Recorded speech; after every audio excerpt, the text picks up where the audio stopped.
et à ton esprit. Lecture des Saints Évangiles selon Saint Jean. Gloire à toi, Seigneur. Soyons attentifs.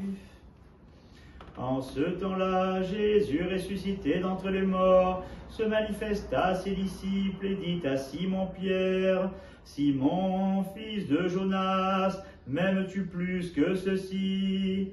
Simon lui répondit, « Oui, Seigneur, tu sais que je t'aime. » Jésus lui dit, « Paie mes agneaux. » Il lui dit une seconde fois, « Simon, fils de Jonas, m'aimes-tu » Pierre lui répondit, « Oui, Seigneur, tu sais que je t'aime. » Jésus lui dit, « Paie mes brebis. » Il lui dit pour la troisième fois, « Simon, fils de Jonas, m'aimes-tu » Pierre fut attristé de ce qu'il lui avait dit.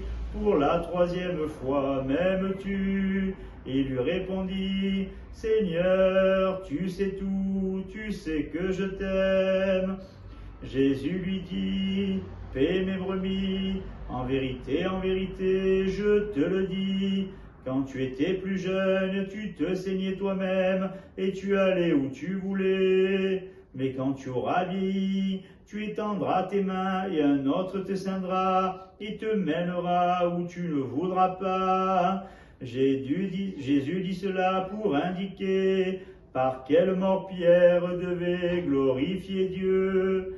Et ayant ainsi parlé, il lui dit, « Suis-moi. » Se retournant, Pierre voit venir à leur suite le disciple que Jésus aimait, celui qui, durant le repas, s'était penché sur sa poitrine et avait dit, « Seigneur, qui est celui qui va te livrer ?»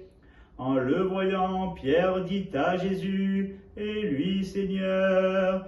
Jésus lui dit, « Si je veux qu'il demeure jusqu'à ce que je vienne, que t'importe, toi, suis-moi. » Le bruit se répandit alors parmi les frères que ce disciple ne mourrait pas.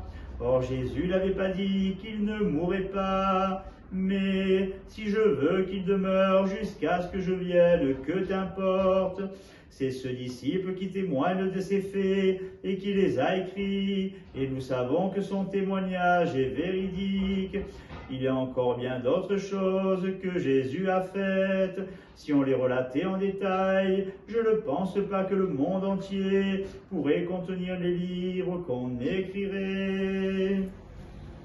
Le Seigneur dit aux Juifs venus près de lui, « En vérité, je vous le dis, celui qui écoute ma parole et croit en celui qui m'a envoyé a la vie éternelle et ne vient pas en jugement, mais il est passé de la mort à la vie. En vérité, je vous le dis, l'heure vient, elle est déjà là, où les morts entendront la voix du Fils de Dieu, et ceux qui l'auront entendu vivront. Car comme le Père a la vie en lui-même, ainsi il a donné au Fils d'avoir la vie en lui-même, et il lui a donné le pouvoir d'exercer le jugement, parce qu'il est Fils de l'homme. Ne vous étonnez pas de cela, car l'heure vient où tous ceux qui sont dans les tombeaux entendront sa voix et en sortiront, ceux qui auront fait le bien pour la résurrection qui mène à la vie, et ceux qui auront fait le mal pour la résurrection qui mène au jugement. Je ne puis rien faire de moi-même, selon ce que j'entends, je juge, et mon jugement est juste, parce que je cherche non ma volonté, mais la volonté du Père qui m'a envoyé. Gloire à toi, Seigneur, gloire